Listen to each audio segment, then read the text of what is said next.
Comment Game of Thrones, Clair-Obscur ou encore l'Attaque des Titans nous accrochent dès le début. Et plus haut, il y a un point commun. Au moins un personnage est présenté comme important, voire comme le perso principal, meurt assez tôt dans l'histoire. Ils restent suffisamment longtemps dans l'histoire pour qu'on s'y attache, et leur mort nous affecte, ce qui influence tout le reste de l'histoire.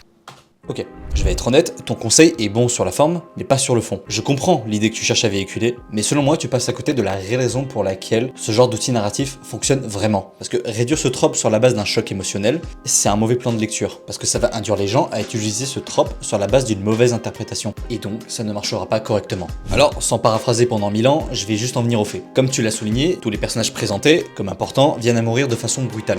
Tu dis que c'est ça qui provoque l'intérêt chez le spectateur. Une mort symbolique crée une tension qui va surprendre vos lecteurs et les impliquer d'autant plus dans l'histoire. Sauf que là, tu confonds l'effet à la cause. Ce qui provoque en réalité l'intérêt du public ne se trouve pas dans la forme, mais dans le fond. Ils ont tous un point commun, leur mort brutale.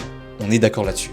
Mais ce qui est violent, ce n'est pas que leur mort, mais les conséquences que ça implique derrière. Pour l'exemple de Ned Stark était littéralement le pilier qui tenait les royaumes à bout de bras. Il tenait la paix. Il était la raison en réalité qui empêchait l'intrigue d'exploser. C'est pourquoi il avait un si grand capital sympathie, je pense. Il en va de même pour la mère des reines, pour l'exemple. Sa mort a littéralement forgé la volonté des reines, celle de rentrer dans le bataillon d'exploration et de se venger du monde. Leur point commun n'est pas seulement leur mort brutale, mais le symbole qu'ils représentent. Ils sont la paix symboliquement parlant. Sans le sacrifice de ces personnages, l'intrigue ne se serait jamais lancée. C'est pourquoi je pense qu'ils sont restés ancrés dans notre tête, malgré leur bref apparition.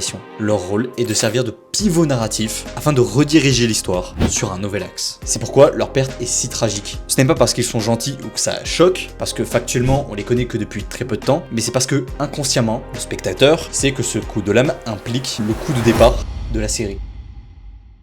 Donc si vous écrivez une histoire, assurez-vous que si vous tuez un personnage très important, faites en sorte qu'il ait de réelles conséquences pour la suite du récit. Car une mort n'est puissante que lorsqu'elle change la trajectoire d'un récit. Autrement, on s'en branle.